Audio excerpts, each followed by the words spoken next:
set up and... You want to tell me what this is real quick? That's the... Okay. Dave Marshall's, but it's just a miniature aquaponics system. And so what he has in this thing is what's called a flood and drain system. So he's got this tiny little pump in the bottom corner here, where this guy is. Okay.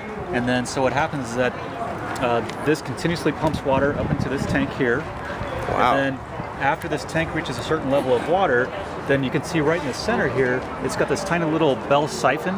And so what happens is that the water starts flowing into this tiny little inner tube in the very bottom, or in the very center, and it creates a Bernoulli effect, and it sucks all the water back down. So what that's doing is that you get the nutrients from the fish water fed to the plants.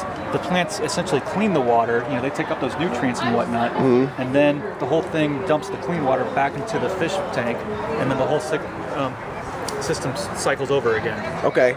So this is...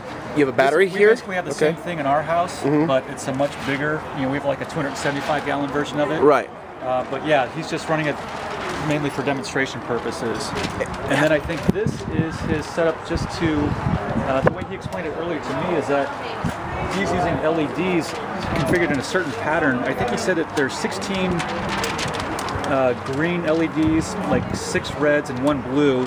And supposedly that emulates the same as what a fluorescent grow light would do inside, you know, that are 10 times the cost and use up a lot more energy. So he found this design online, and he, you know, basically put his aquaponics system inside of here just so he gets the natural light and reflective.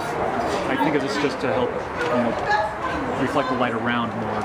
And answer me this one thing. So winter gardening is very possible here in Colorado. It is. Okay. Yes. And you're already doing that. Okay. We are mainly by doing the grow beds with the covers on them. It's basically a plastic cover, and that just helps extend the season to keep your beds warmer, you know, as long as possible.